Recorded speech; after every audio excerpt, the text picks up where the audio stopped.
جس نے فجر کی اذان پر روزہ بند کیا اس کا روزہ نہیں ہوتا۔ اگر کسی نے سحری نہ کی اور زوال سے پہلے کوئی روزہ توڑنے والا کام بھی نہ کیا ہو تو اس طرح نیت کرے، میں روزہ بند ہونے کے وقت سے روزے دار ہوں، اس کا روزہ ہو جائے گا۔ اگر کسی نے زوال کے بعد نیت کی اس کا روزہ نہیں ہوگا۔ رات کو روزے کی نیت کر کے سونے والا اگر سحری کا وقت ختم ہونے کے بعد اٹھا تو بھی اس کا روزہ ہو جائے گا، جبکہ اس نے کچھ کھایا پیا نہ ہو۔ روزے کے لیے سحری شرط نہیں بلکہ سنت ہے۔ روزے میں سر میں تیل لگانے سے روزہ نہیں ٹوٹتا۔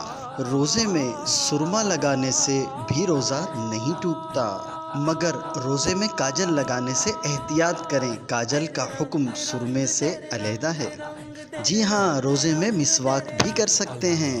روزے کی حالت میں عطر لگا بھی سکتے ہیں اور سونگھ بھی سکتے ہیں، مگر یاد رکھیے اگر بتی کا دھواں اگر جان بوجھ کر سونگھا تو روزہ ٹوٹ جائے گا اگر وہ حلق سے اتر گیا۔ روزے کی حالت میں انجیکشن لگوا سکتے ہیں، روزہ نہیں ٹوٹے گا۔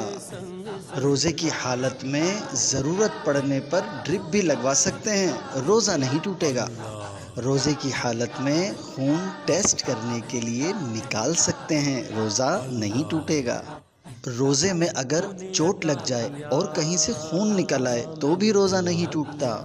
روزے میں خود بخود کتنی ہی الٹیاں یعنی وومیٹنگ ہو جائے روزہ نہیں ٹوٹتا، لیکن اگر کسی نے جان بوجھ کر اپنے حلق میں انگلی ڈال کر الٹی کی، یاد رکھیے روزہ ٹوٹ جائے گا۔